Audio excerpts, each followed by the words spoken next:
Hello दोस्तों, आप सबों का द वर्ल्ड ऑफ कंपटीशन में स्वागत है। मैं बबलू कुमार, आपके परिवार का एक सदस्य।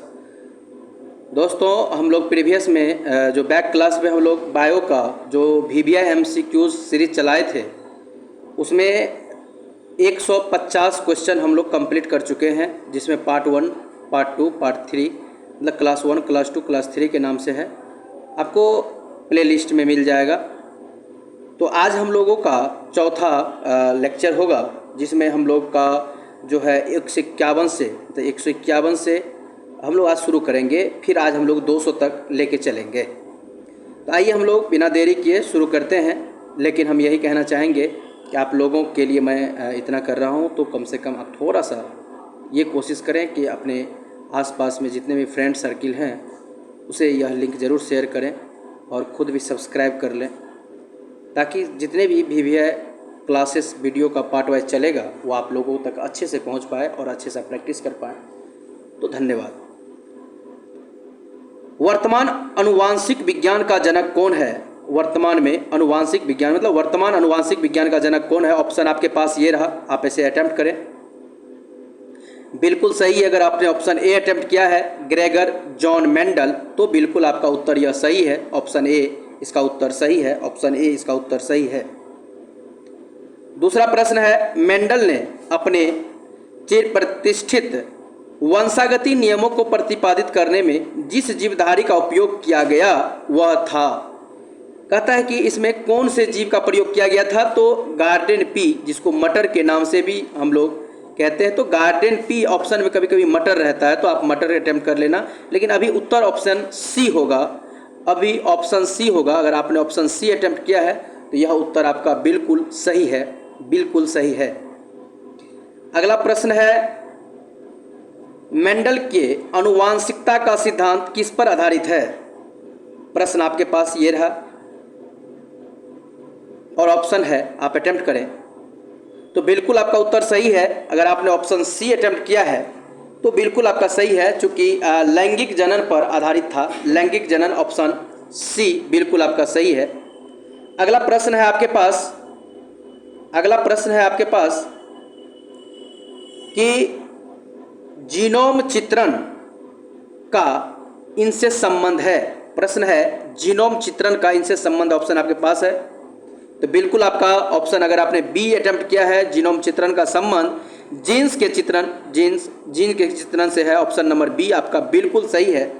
अगला प्रश्न है, जीवों में आनुवांशिक लक्षण संतान में जो ले जाते हैं वो इसमें से कौन सा ऐसा है जो आनुवांशिक लक्षण संतान में ले जाते हैं?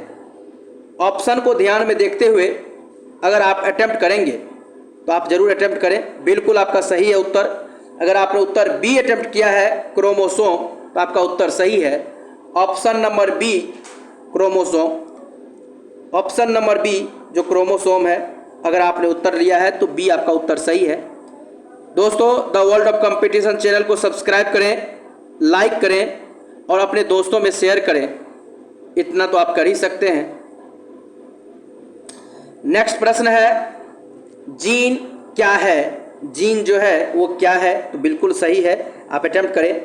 तो DNA का एक भाग, बहुत अच्छी बात है, आपने अटेम्प्ट किया है DNA का एक भाग, तो ये आपका उत्तर 100% सही है। तो ऑप्शन नंबर ए आपका उत्तर सही है। अगला प्रश्न है, जीन के भीतर अनुक्रम आधार में जो परिवर्तन होता है यह कहलाता है? बिल्कुल सही है। अगर आपने ऑप्शन ए अटेम्प्ट किया, उत्परिवर्तन, तो आपका उत्तर 100% सही है, बिल्कुल सही है। अगला प्रश्न है, हमारे शरीर में आनुवांशिकता की इकाई है। हमारे शरीर में जो आनुवांशिकता की इकाई है उसको क्या कहते हैं? ऑप्शन आपके सामने है, आप अटेम्प्ट करें। पहले जरूर आप अटेम्प्ट करें और उसके बाद हमारे उत्तर का वेट करें। मैं मुश्किल से 3 सेकंड 4 सेकंड का गैपिंग दूंगा, इससे ज़्यादा नहीं दूंगा। बिल्कुल आपका सही है, जीन। ऑप्शन नंबर सी बिल्कुल आपका सही है। तो हमारे शरीर में आनुवांशिकता की जो इकाई है वो जीन है। किसी भी प्रजाति में गुणसूत्र संख्या क्या होती है? बिल्कुल सही। आप में कितना है, मनुष्य में कितना होता है, हमारे शरीर में कितना है? 23 जोड़ी, 46 होता है। आप देखते हैं किसी प्रजाति में सबका अपना अपना गुणसूत्र का संख्या फिक्स होता है, तो स्थिर रहती है। ऑप्शन नंबर सी अटेम्प्ट सही है, आपका ऑप्शन सी उत्तर सही है। अगला प्रश्न आपका ये रहा, अटेम्प्ट करें। जंपिंग जीन्स के सिद्धांत का प्रतिपादन किसने किया था? जंपिंग जीन्स के सिद्धांत का प्रतिपादन किसने किया था? ऑप्शन ये है, आप जरूर अटेम्प्ट करें। जंपिंग जीन्स के सिद्धांत का प्रतिपादन किसने किया था? बिल्कुल सही है, option number C Barbara McClintock. अगर आपने अटेम्प्ट किया है, बिल्कुल आपका उत्तर सही है, बिल्कुल सही है। आप अभी the world of competition channel पे प्रैक्टिस लगा रहे हैं, और अपने दोस्तों को ज़रूर शेयर करें इस चैनल को का लिंक, इतना तो आप कर सकते हैं। डीएनए में उपलब्ध कौन सा यौगिक एमिनो अम्ल नहीं बनाता?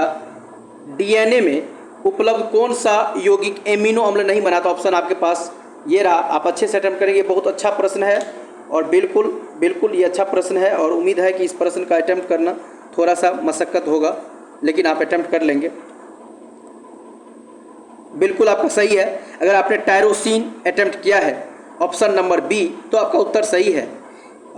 जो कौन सा यौगिक एमिनो अम्ल नहीं बनाता है? तो टायरोसिन नहीं बनाता, जबकि एडेनिन, गुआनिन, साइटोसिन यह बनाता है, जबकि टायरोसिन ऑप्शन नंबर बी नहीं बनाता। इसका उत्तर बी होगा। अगला प्रश्न है, डीएनए में मौजूद शर्करा होती है। ऑप्शन आपके पास है, आप अच्छे से अटेम्प्ट करें। बिल्कुल सही है, डीऑक्सीराइबोस। ऑप्शन नंबर बिल्कुल सी, डीएनए में मौजूद शर्करा होती है डीऑक्सीराइबोस, डीऑक्सीराइबोस। तो ऑप्शन नंबर आपका उत्तर सी हो जाएगा, बिल्कुल सही है।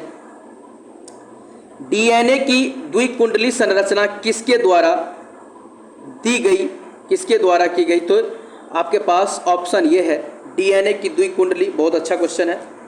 डीएनए की द्विकुंडली वाटसन एवं क्रिक, बिल्कुल सही है। ऑप्शन नंबर अगर आपने बी अटेम्प्ट किया है, तो यह आपका उत्तर 100% सही है। अगला प्रश्न है, राइबोजाइम्स होते हैं? बिल्कुल प्रश्न सही है। क्या होते हैं भाई? तो आरएनए। अगर आपने ऑप्शन बी अटेम्प्ट किया है, तो बिल्कुल आपका सही है, राइबोजाइम्स आरएनए होते हैं, बिल्कुल सही है। अगला प्रश्न है, निम्न में से कौन जैव उर्वरक के रूप में उपयोग होता है? ऑप्शन आपके सामने है, अच्छे से अटेम्प्ट करें। कौन सा जैव उर्वरक के रूप में उपयोग होते हैं? जैव उर्वरक के रूप में उपयोग होते हैं, ऑप्शन आपके सामने है, राइबोजियम। बिल्कुल राइबोजियम, राइजोबियम होगा ना, राइजोबियम, बिल्कुल सही है। नीलहरी शैवाल, बिल्कुल सही है। एजोला, बिल्कुल सही है, एजोला बिल्कुल सही है। तो ये सभी का यूज जो है उर्वरक के रूप में होता है, बिल्कुल सही है, बिल्कुल सही है। उपयुक्त डी हो जाएगा, डी उपयुक्त सभी, ऑल ऑफ दिस इसका उत्तर हो जाएगा। नेक्स्ट अगला प्रश्न अगर हम बात करें, तो आपका प्रश्न ये है, निम्नलिखित में से कौन सा एक नाइट्रोजन स्थिरीकरण करने वाले जीव नहीं है? ऑप्शन आपके पास है, और आप इसे अच्छे से अटेम्प्ट करें। नाइट्रोजन स्थिरीकरण करने वाले जीव नहीं है, ऑप्शन इसमें ध्यान से अटेम्प्ट करें। माइकोराइजा। अगर आपने ऑप्शन डी अटेम्प्ट किया है, माइकोराइजा, तो आपका उत्तर 100% सही है। अगर आपने उत्तर माइकोराइजा ऑप्शन डी अटेम्प्ट किया, तो आपका उत्तर 100% सही है। नेक्स्ट प्रश्न है आपके पास, नाइट्रोजन स्थिरीकरण, नाइट्रोजन, ध्यान समझेंगे, बहुत ही अच्छा और सरल प्रश्न है। नाइट्रोजन स्थिरीकरण जीवाणु किस पौधे की जड़ के साथ संयोजन करता है? बड़ा इजी प्रश्न है, और इस प्रश्न को अटेम्प्ट आप जरूर करेंगे। बिल्कुल सही आपका। अगर आपने दाल अटेम्प्ट किया है, ऑप्शन ए बिल्कुल आपका सही है। पशु विशेषतः दुधारू गौ के अनुपूरक भोजन के रूप में जो प्रयुक्त जैव उर्वरक है, वो कौन सा है? बहुत अच्छा है, बिल्कुल सही है। जितने भी जैव उर्वरक का जो पशु हो गया, विशेषतः दुधारू टाइप का, उसमें जो जैव उर्वरक होता है वो क्या? तो एजोला। अगर आपने अटेम्प्ट किया, ऑप्शन नंबर बी आपका उत्तर सही है, एजोला बिल्कुल सही है, एजोला सही है। अगला प्रश्न है आपके पास, निम्नलिखित किस फसल में नीलहरी शैवाल मुख्यतः जैव उर्वरक के रूप में प्रयोग होते हैं? किस में जैव उर्वरक के रूप में प्रयोग होते हैं? आपके पास ऑप्शन ये रहा, आप अच्छे से अटेम्प्ट करें। जैव उर्वरक के रूप में प्रयोग होते हैं, बिल्कुल सही है, जैव उर्वरक के रूप में, अच्छे से अटेम्प्ट करें।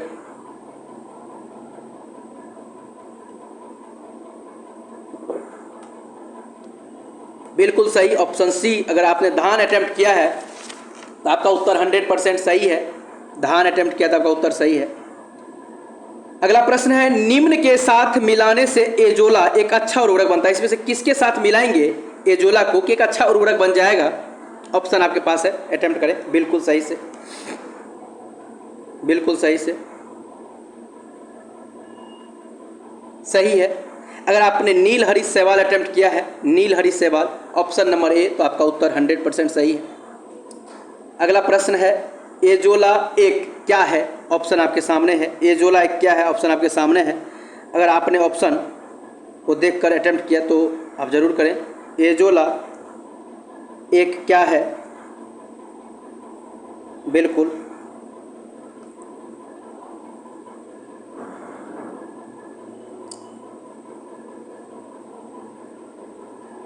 तो इसमें से कुछ भी नहीं होगा, नन ऑफ दिस, इसमें से कोई नहीं, क्योंकि यह एक जलीय फर्न है।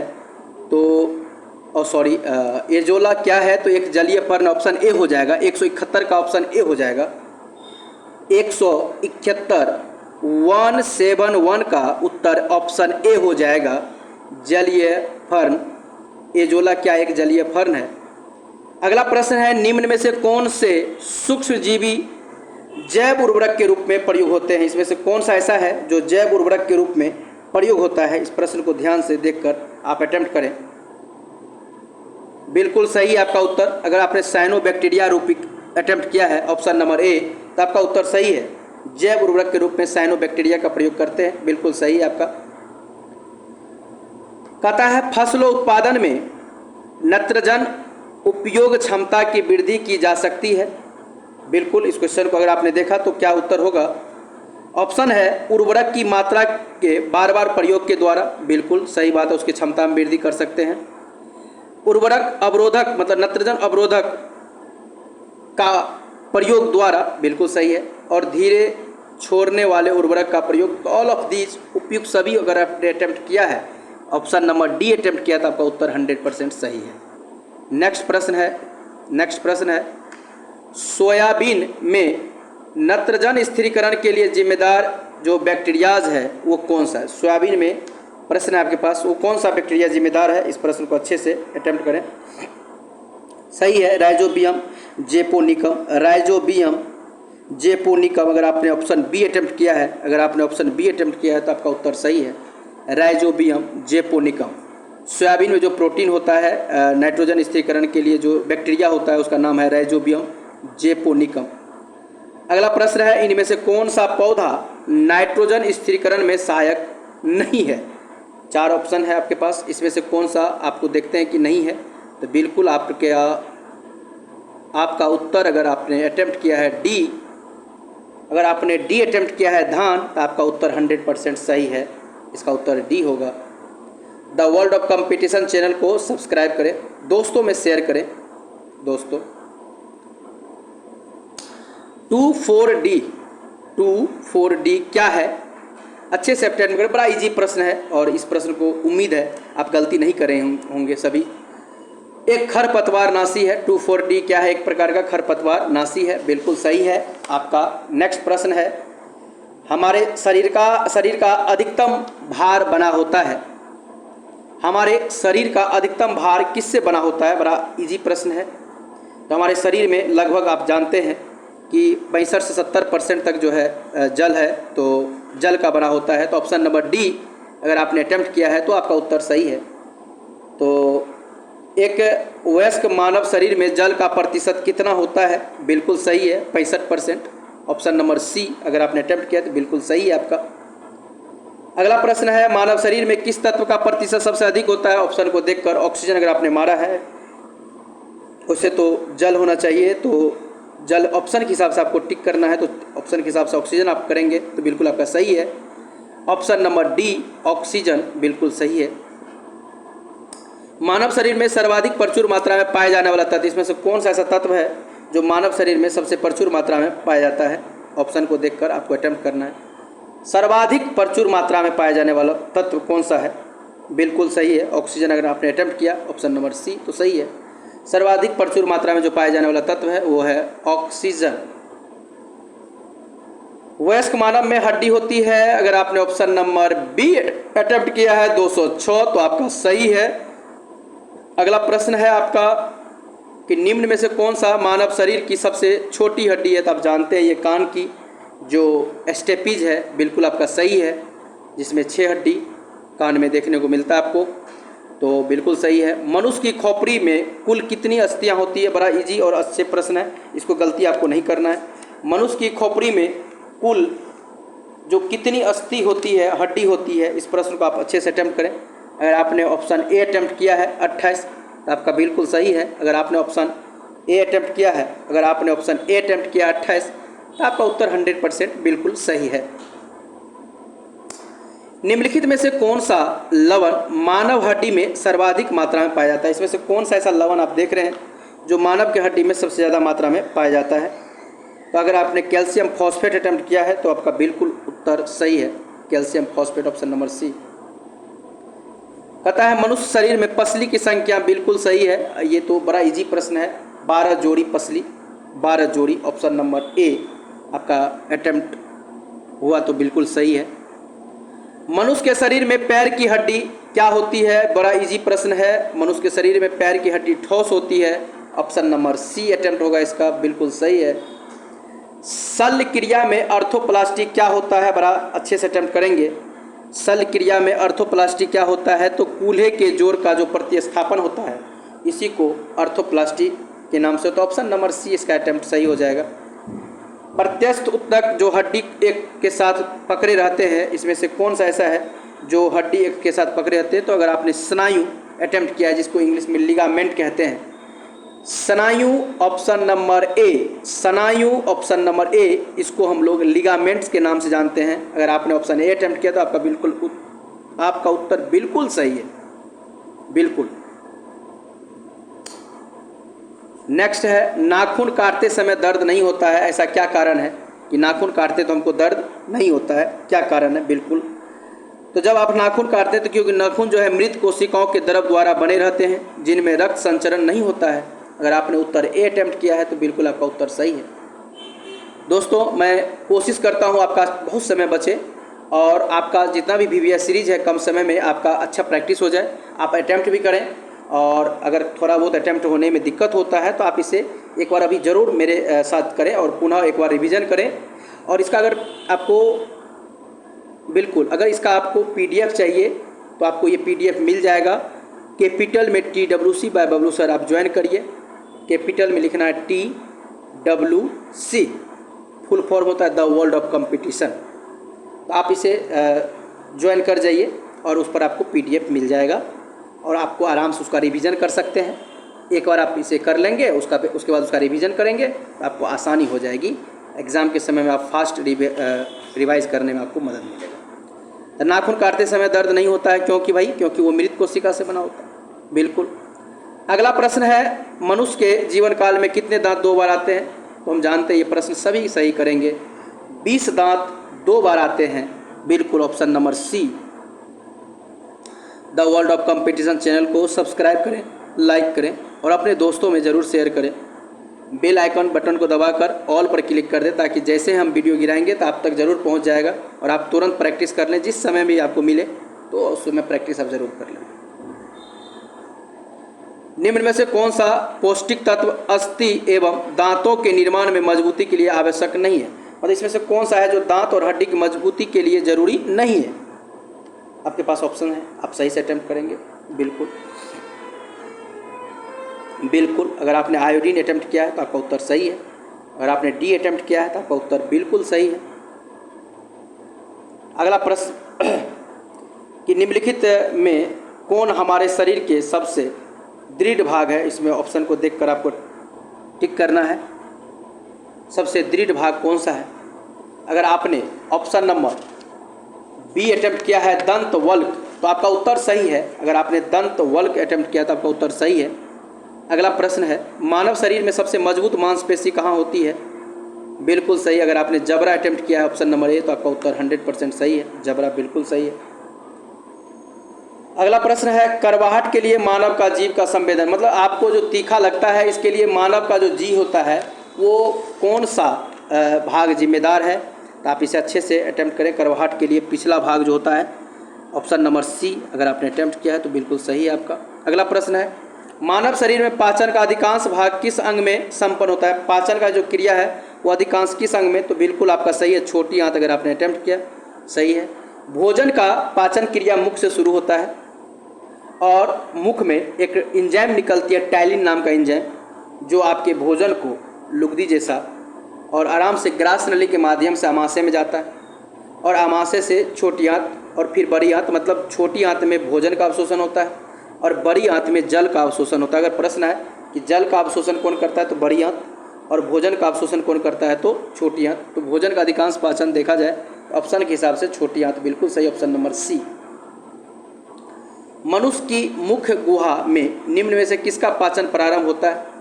आप देखेंगे कि अगर मुख में पाचन जो होता है वो किसका शुरू होता है, आपको ऑप्शन देखकर अटेम्प्ट करना है। बिल्कुल सही है, अगर आपने कार्बोहाइड्रेट अटेम्प्ट किया है ऑप्शन नंबर सी, आपका उत्तर 100% सही है। लार निम्न में से किसके पाचन में सहयोग करती है? तो बिल्कुल स्टार्च के पाचन में करती है। स्टार्च के पाचन में लार मदद करती है, option number A, option number A starch सही है।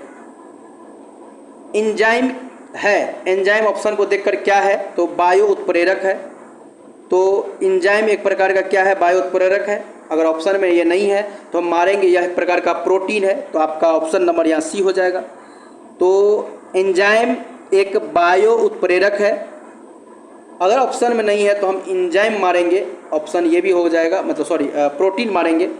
तो एंजाइम एक प्रकार का प्रोटीन है, बिल्कुल सही है, एक प्रकार का क्या है? प्रोटीन है। अगला सेकंड लास्ट प्रश्न है ये आज का, निम्न में से कौन सा एंजाइम ग्लूकोज को इथेनॉल में परिवर्तित करने को प्रेरित करता है? जो ग्लूकोज है उसको इथेनॉल में बदलने के लिए कौन सा प्रेरित करता है? ऑप्शन आपके पास है, थोड़ा अच्छे से अटैम्प्ट करेंगे। जाइमेज, बिल्कुल सही है, अगर आपने जाइमेज अटैम्प्ट किया ऑप्शन नंबर ए, आपका उत्तर 100% सही है।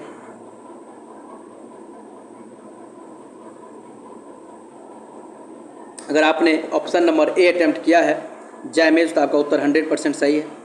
आज का लास्ट प्रश्न ये रहा आपका, आज का लास्ट प्रश्न रहा, जैविक सिस्टम में रासायनिक क्रिया की प्रक्रिया को तेज करने के लिए जो उत्तरदायी पदार्थ है वो क्या है? बिल्कुल ध्यान से समझिएगा। अगर रासायनिक क्रिया की प्रक्रिया को तेज करना चाहते हैं तो इसके लिए कौन जिम्मेदार है? ऑप्शन आपके सामने है। और लास्ट, अंत भला तो सब भला, आपको उम्मीद है अंतिम का प्रश्न ये इजी है, इसको आप सही करेंगे, ध्यान से करेंगे और सही करिए। बिल्कुल आपका सही है। एंजाइम जो है, एंजाइम ये रासायनिक क्रिया की प्रक्रिया को तेज करने में मदद करता है। ऑप्शन नंबर सी आपका उत्तर बिल्कुल सही है। दोस्तों, the world of competition channel आपका अपना चैनल है, आपके अपने परिवार का चैनल है, और अपने परिवार को किस बुलंदी तक आप ले जाएंगे, कितना प्यार देंगे, ये आप पे निर्भर करता है। तो दोस्तों, हम उम्मीद करेंगे कि आप लोगों ने 200 क्वेश्चन को अच्छे से कंप्लीट कर लिया होगा, और इसमें से किसी तरह का प्रश्न अगर आपके प्रैक्टिस सेट में या एग्ज़ाम हॉल में देखने को मिले, आप इसे गलती नहीं करेंगे।